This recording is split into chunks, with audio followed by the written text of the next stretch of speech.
Hello, everybody. It's your girl Vanessa. Welcome back to Natural by Faith. If you are new here, please subscribe to our channel. Hit that notification bell so that you will be notified when I upload a new video. And that also would help other people to be able to come across these videos that may need it. So yeah, I appreciate all the support. I know you guys been waiting for me to come back with the rest of these single series, but 2020 has hit everybody a little different, and there has been some challenges, as we all know. But we're gonna move on with the single series. So we're gonna do a Q&A about it, and I hope everybody is hanging in there and is doing well. Before we get into this Q&A, take a look at my shirt that I just made myself. Well, I didn't just make it, but I made it. Living Single. Does anybody remember that show, Living Single? If you don't know, you are too young. But yeah, remember that. We are living single. But yeah, let's get back into this Q&A. I have some written down. I've written some down. And if I haven't got to your question, maybe I will get to it later. But I believe this video would conclude our series about singleness. But that doesn't mean that I won't talk about it on my channel, because right now that's what I'm living. That's my season I'm in. So yeah. So the first question was, will I be single forever? Will you be single forever? Well, God says he'll give us our heart's desires, but sometimes we prolong our own blessing by not being obedient. That's why we need to take this season of our singleness and learn from it and take time to get to know ourselves and love ourselves and heal ourselves, if that's mentally, physically, emotionally, spiritually, and get closer to God, because we're so wrapped up in this want to be married thing, as if that's life's ultimate goal, instead of focusing on Jesus. So to answer your question, I think you should pray about it and ask God, is this a season for you, or is this his will for you? And when you pray for it, ask him that whatever his answer is it either that's a season or that's his will for your life, that you'll be able to have peace with it, you know?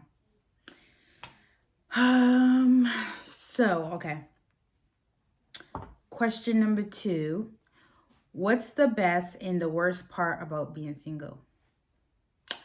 Let's see.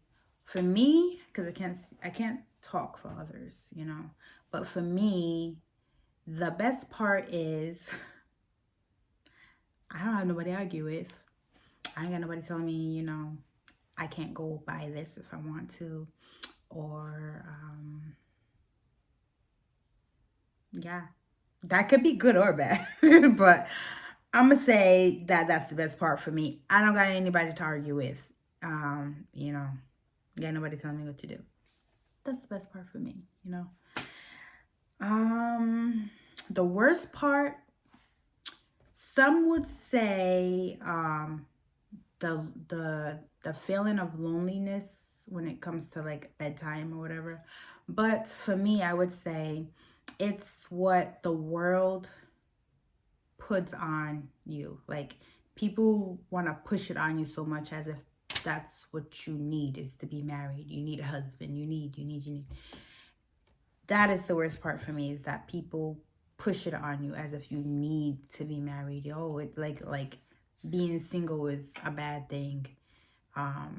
They put, yeah, that would be the worst part for me. It's other people and how the world puts like singleness is wrong. But how is it wrong when we're born single? So yeah. Anyways, question number 3. When do you know you're ready to date? I would say you would know you're ready to date when you are truly healed. Your heart. I'm not saying be perfect, because we're constantly growing. We're constantly, moving forward. Well, I would hope we are. But I would say when you are healed from your past hurt, for one. 2, I would say when your focus is not on getting married or finding that special someone, but it's on God. And then that person will pop up. I would think that's when you're ready. Also, I would suggest reading this book. A friend of mine gave this book to me last year, and yeah, I think it's a good read if you like to read. And it's a Christian book. It's Christian based, and it talks about a lot of things that I've talked about in my videos. It goes a little deeper in some aspects or whatever. But yeah, I would say if you've been heartbroken in any way, shape, or form, and you're ready to get out there and date, read this first. Okay. So moving forward. Okay. Question number 4. What's the best way to date to keep from falling into temptation? The best way to date to keep from falling into temptation, I believe, is to have boundaries. For one, for both parties, you both need boundaries, and to not push those boundaries. I wouldn't be alone. Sorry, the kids. Like I was saying, what is the best way to date to keep from falling into temptation? The best way to date without falling into temptation is to have boundaries for both parties. And don't cross those boundaries. Don't push them. And the other person has to be willing to respect those boundaries, even if you think that it's petty or stupid or just crazy. You have to, if you really want to get to know this person and date this person and see, what can happen, then you have to respect those boundaries. But I wouldn't say be in a setting where it's just literally you and that person, like going to that person's house and you two are just Netflix and chilling. No, because we already know what Netflix and chilling leads to. Question number 5. Do you think churches should offer dating in your singleness support groups for men and women?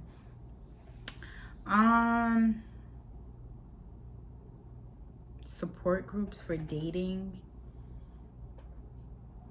I believe that there should be a support group for singles, but for dating, I believe if you're dating, you should be seeking counsel from your pastor, somebody.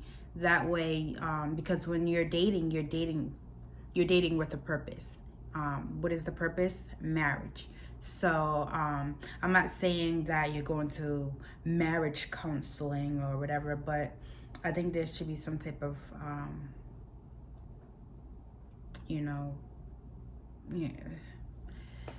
counsel of dating, some type of support for you too, so that you have somebody other than you guys praying over you guys, and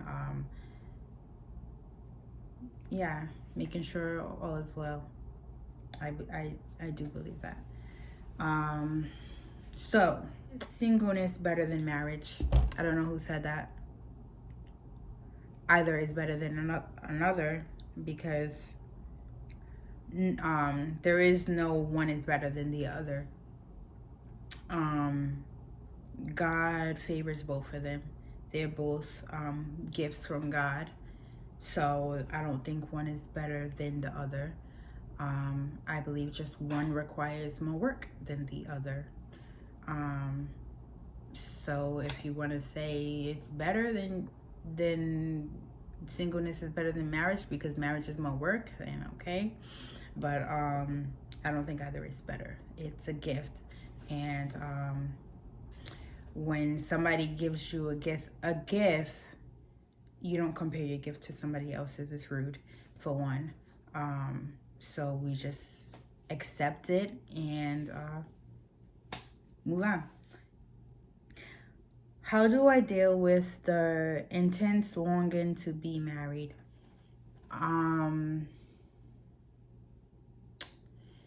I will say dive into your word.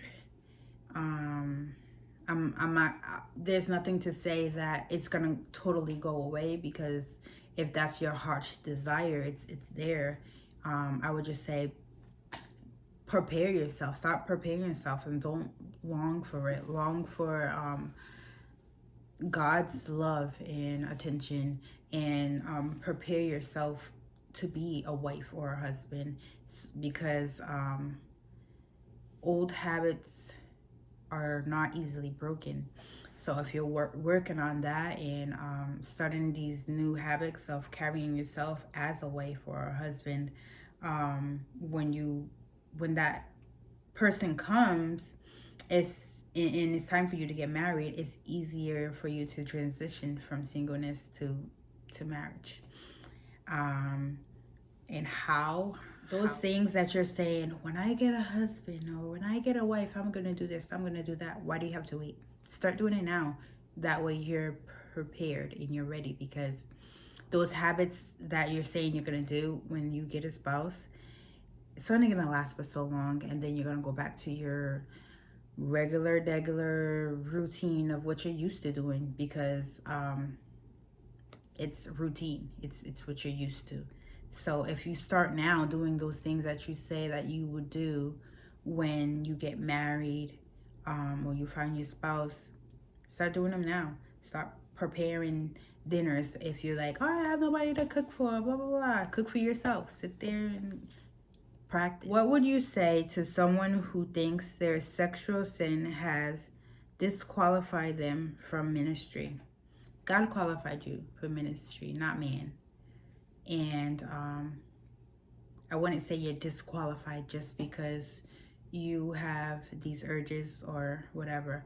I would say if you're in a pulpit or whatever and you're ministering now and you're dirty, I would say I would step down. And this is just me talking. If it was me or whatever, I would personally step down, and I would dive into my word and get myself together and start. And I'm not saying stop ministering total. You need to minister to you, because as of now, you're the one that's bleeding, and you don't want to bleed onto other people. So you need to heal yourself and get those urges and stuff together. You need to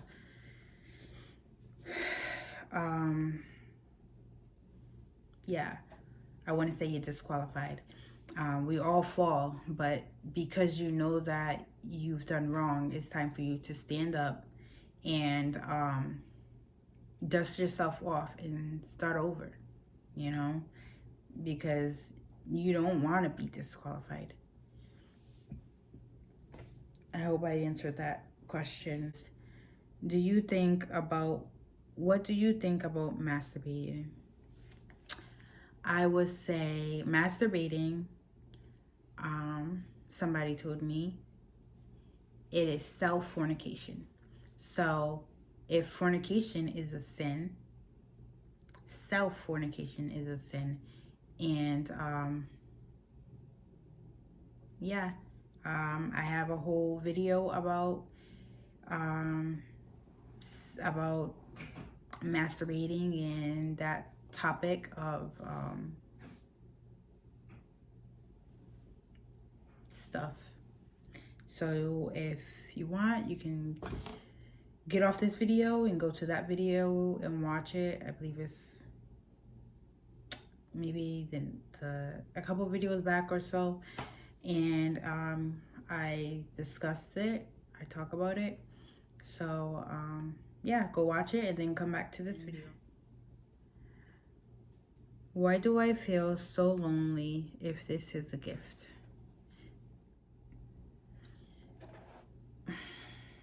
If you're feeling lonely now and you're single, you're going to feel lonely if you jump into a relationship and get married or whatever. You're still going to feel lonely, and that's even worse. So I will say, start loving yourself and pray to God, because you're not alone. You see, I'm making this video. I'm here. I'm single with you guys and with a load of others. So you're not alone. Don't let the devil trick you and make you feel like you are, because I've went through sometimes, even now sometimes, you know, we feel lonely, but we need to know that we're not alone. Sorry, I put my glasses on. My eyes are starting to bother me. Why do I feel like something's wrong with me and that's why I'm single? Well, I'm going to be the first to tell you that there's nothing wrong with you. You're single for a reason. Maybe God, you've been through some things in life and God wants you to share with others. Maybe you're easily distracted and right now he needs your full attention. There's a bunch of reasons that I can go and tell you that why you're probably single, but it's a reason why you're single and only God knows that. And at this time, you just need to figure out what is it that you need to be doing right now in your singleness in order to grow and learn. There's people in the Bible that are single. So, you know, and I'm not saying it's easy, but you're not alone. And that's not the reason why you're single. There's nothing wrong with you. What does healthy boundaries look like? I think I explain this. Healthy boundaries is when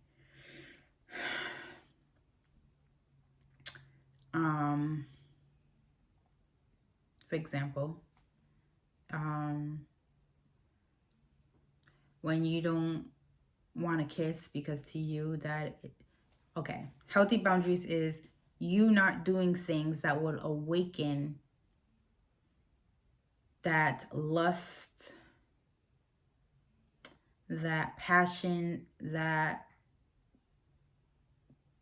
them feelings inside of you. So whatever, and I don't want you to say, oh, well, it kind of, that's not a healthy boundaries. You want healthy boundaries where it is over dramatic if you need to, as far as we're not gonna hold hands. Some people would say that's crazy. Why can't we hold hands? Like, what is that gonna do to you? You don't know, and you need to respect it if you are trying to date this person. Some people say it's okay for them to kiss, but just no tongue. Some people say no kissing.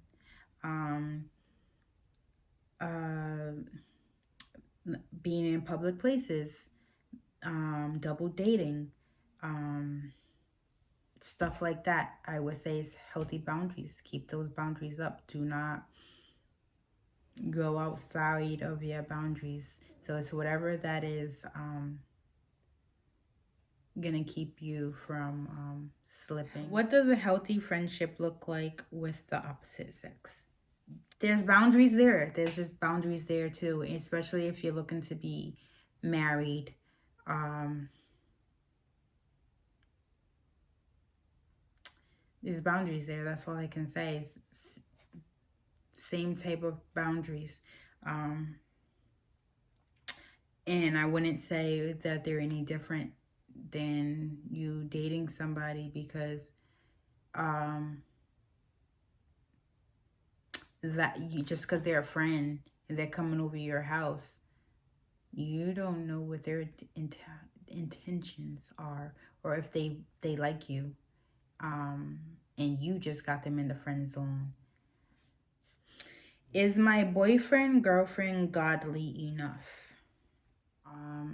I would say,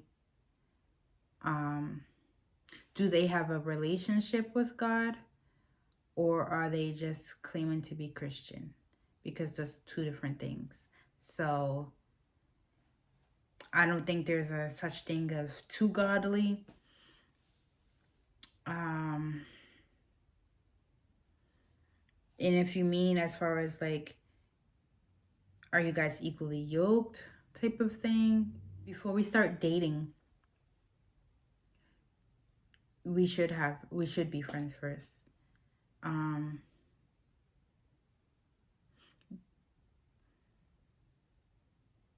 You should be observing that person close enough to know if they're godly enough for you, before dating. Because when you're dating with a purpose. You kind of already know where they're, well, in my eyes, before you start dating and being a Christian, you should kind of already know where their relationship stands with God.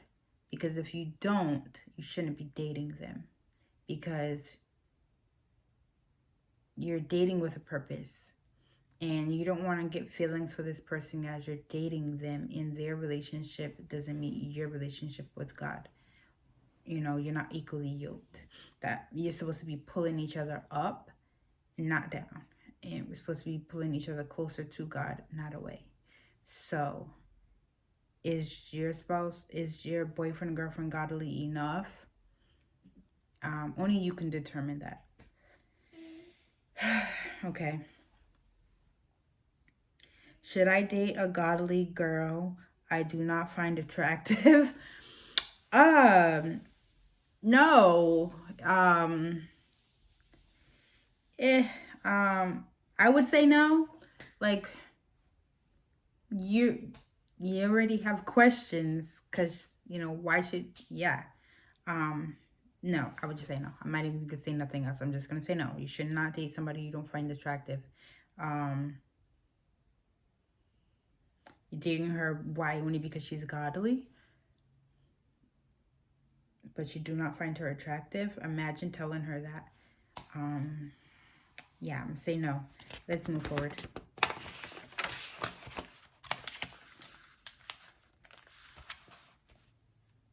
Should a boyfriend lead his girlfriend? Okay. As I keep saying, we're dating with a purpose, right? So if you're leading your boyfriend, when you get married, you're going to continue to lead. So should a boyfriend lead his girlfriend? I would say yes. But as I was saying before you even put a stamp on it, that's my boyfriend, that's my girlfriend, you should have already talked to this person, got some type of history with this person, to know where their relationship stands with God. That way you know if they're able to lead you, because you don't want this, you're following this boyfriend and he's leading you in the wrong direction. No. So you need to know where he stands with God in his relationship before you even call him your boyfriend. And but yeah, I do believe a Christian boyfriend should lead, because it if you're leading through your dating stage, you're going to continue to lead, because that's what you guys are used to. How do you stay positive and be happy in this season of singleness? Well, I'm going to start off by saying that if you're not happy, being married or in any type of relationship is not going to make you happy, because that's a lot of weight to carry on, to put on somebody to make you happy all the time. Because that person has a life and goes through things as well. And you need life as well. You you guys can't just be isolating yourself, just you two in the marriage. Anyways, I'm going off subject. How do you stay positive and be happy in the season of singleness? Okay. I would say um, write some Bible scriptures and some different positive things about yourself and about your life on your mirror, in the bathroom, in your room, on the walls and refrigerators. That way you see them and you're being positive, and about your whole situation, your life, your relationships, your everything, to be positive. And to be happy, you have to invite God into your heart, and he's the only one that truly can make you happy.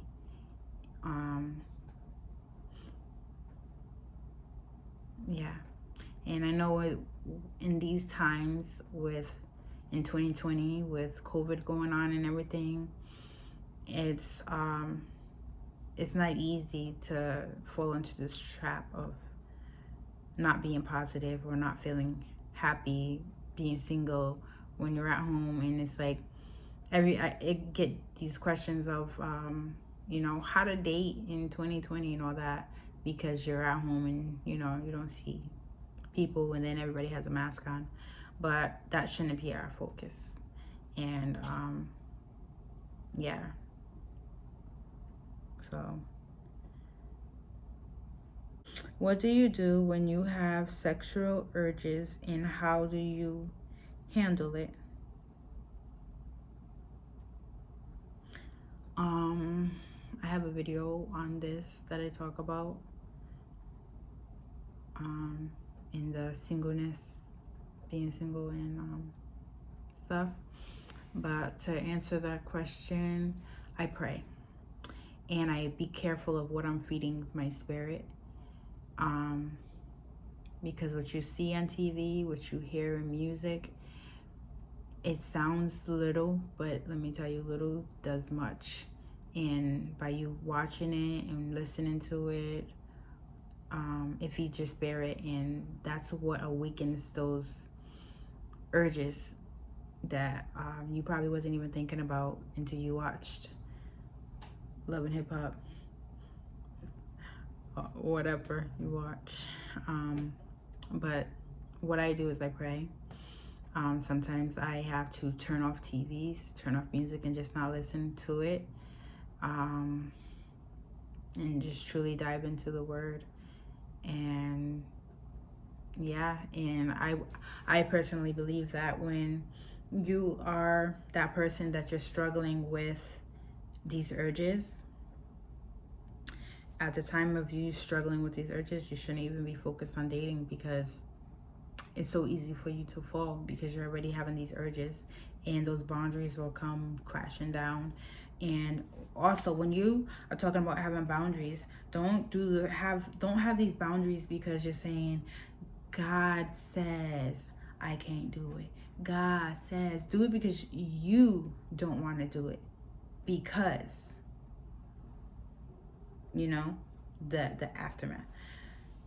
Don't do it because anybody says, because that's when everything's going to come crashing down, is because you didn't say. When you have in your mind, I just don't want to do it, I don't want to do it, period, and you have your mind made up, that's a whole nother ballgame. Pray about it, fast about it, sit down on it, cry out about it if you have to. And let me tell you, you do that and you're going to get through it. It feels like you're not going to get through it, and it feels like it's hard. You just rather do what you got to do, get it over with. And what is that going to do? You're going to feel guilty afterwards. The last question is, how can I grow in God if I can't grow in myself? Well, you can't grow in yourself until you grow in God. When you start growing in God and learning about God, then you can grow. That's where your growth comes from God. Well, that concludes our Q&A and our singleness series that we have going, that we've been having drag out slowly. We haven't been going on, but I appreciate so much all the support from everybody. Please like this video, like I said, subscribe. Liking this video will get more content going where other people can be able to support, and I would appreciate that.